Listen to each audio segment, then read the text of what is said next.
Herkese merhabalar, ben Huri. Huri Metek Mutfak'ta kanalıma mutfağıma hoş geldiniz. Evet, mevsimi geldiğinde mutlaka yaparım.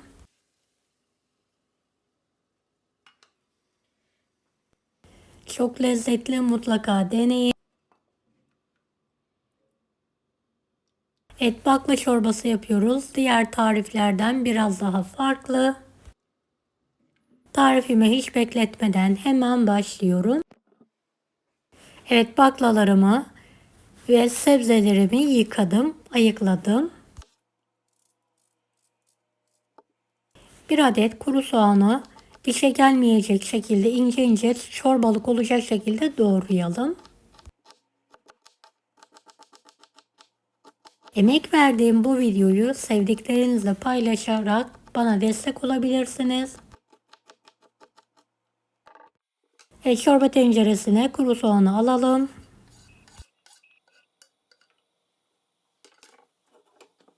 Üzerine sıvı yağ gezdirerek kokusu çıkana kadar kavuralım.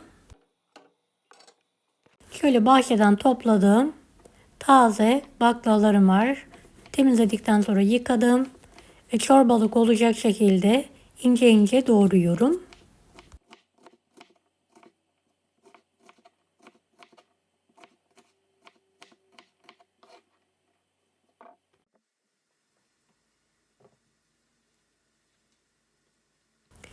Evet, baklalarımı doğradım, hazırlar.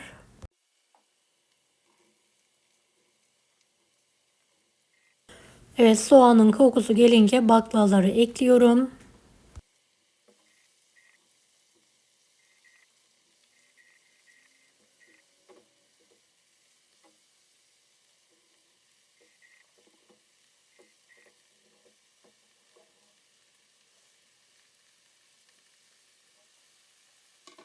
Baklalar yeşil kalması için şöyle bir tatlı kaşığı tuz ilavesi yapalım.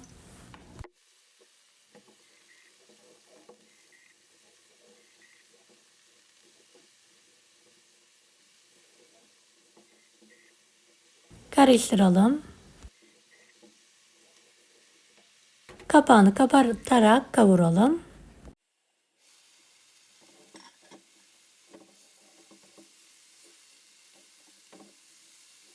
Şöyle bir karıştırıyorum. Dibini yakmadan hemen suyunu ilave edelim. 1 litre tavuk veya et suyu ilavesi yapalım. Ben tavuk suyu kullandım. Eğer yoksa normal su da kullanabilirsiniz.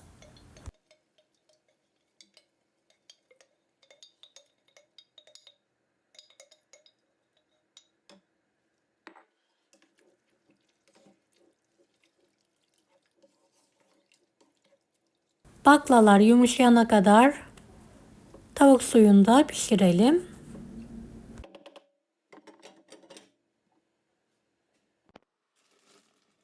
Terbiyesi için 2 yemek kaşığı tepeleme mısır unu, 3 yemek kaşığı tepeleme normal un,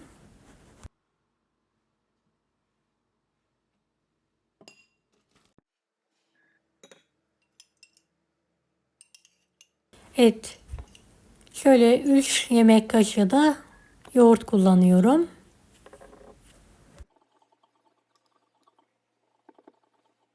Evet, normal su ilavesi yaparak pürüzsüz olana kadar karıştıralım. Beni hangi ülkeden veya şehirden izliyorsunuz merak ediyorum. Yoruma yazarsanız sevinirim. Evet, şöyle bir kontrol ediyorum. Baklalarım yumuşacık olmuş. Suyundan biraz terbiyeyi ekliyorum.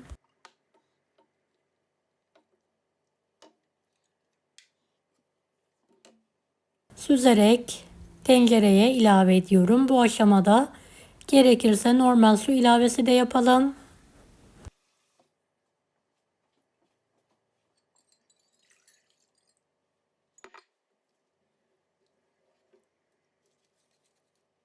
Kıvamını damak tadınıza göre ayarlayabilirsiniz.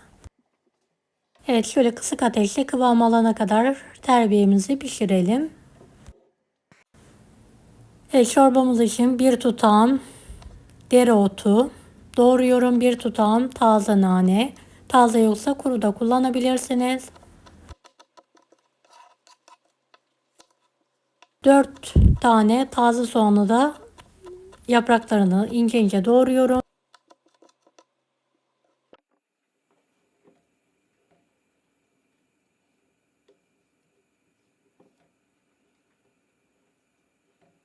Çorbam kıvam aldı. Şöyle bir kaynadı. Köpüğü de aldı.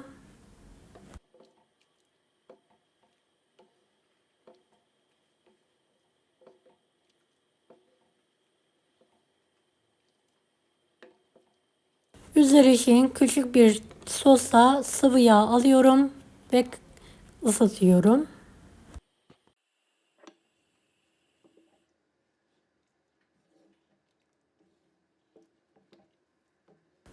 Çorbamız tam kıvamında. Evet, çorbamızı bu aşamada tuzunu da ilave ederek karıştıralım en son aşamada. Doğradığımız sebzeleri ekleyelim.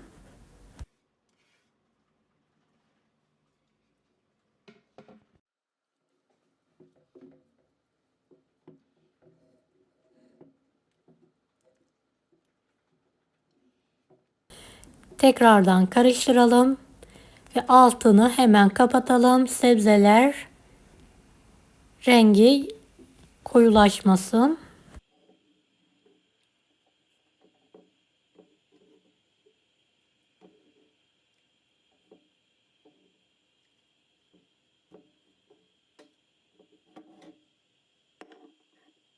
Sıcak ısınmış yağ, bir tatlı kaşığı kırmızı toz biber ekliyorum ve yağı şöyle toz biberi biraz yakalım.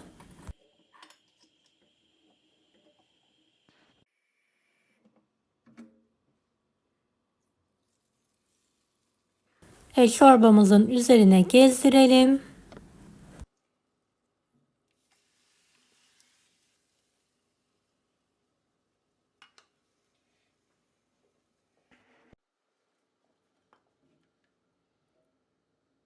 Daha sonra karıştıralım.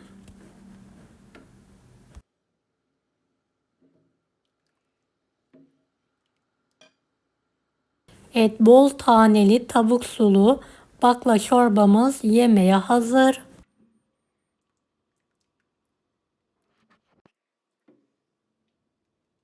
Deneyecek olan herkese şimdiden kolaylıklar dilerim. Allah'a emanet olun. Hoşça kalın.